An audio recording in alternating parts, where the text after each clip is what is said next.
चंद्रपूर शहरातील अंचलेश्वर गेट परिसरात राहणाऱ्या संगीता हांडे या विधवा असहाय्य महिलेच्या कौलारू घराला भीषण आग लागली। आज सकाळी लागलेल्या या आगीत घरातील सर्व वस्तू जळून खाक झाल्या। संगीता पतीच्या निधनानंतर लहान मुलीसह मोलमजुरी करून चरितार्थ चालवत आहे। त्यातच घरी कुणीही नसताना लागलेल्या आगीत त्यांचे मोठे नुकसान झाले आहे।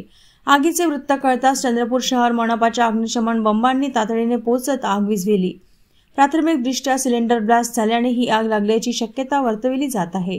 पोलीस घटनेचा तपास करत असून महिलेला आर्थिक मदत दिली जावी अशी मागणी पुढे येत आहे। नवरा मराला 2 वर्ष झाले। मी कसं तरी घरकाम करून जगत होते। कशी तरी पोरीला शिकवासाठी मागे पैसे टाकून म्हणून घरात ठेवत होती। माझे पैसे, कानातले, गळ्यातलं आणि खाण्याचा कपडा लत्ता सगळं माझं उत्पन्न। आता किती वाजले? 11:30 वाजले। 10:30चा टायमिंग पकड दादा, मी घरी माझे 50,000 रुपये मी पोरीला शिकवासाठी ठेवले होते। 12वीच्या नंतर ॲडमिशन करायसाठी। माझ्या गळ्यातली पोत होती, माझे कानातले होते,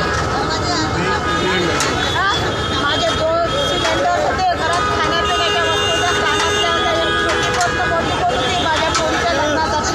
कसं तरी करून ठेवीन नाही, जीवाची हानी नाही झाली। पोरगी पेपर द्यायला गेली, मी कामावर होती। घरात कोणी होतं? नाही, घरात कोणीच नाही। कशामुळे झालं ते? सिलेंडरचा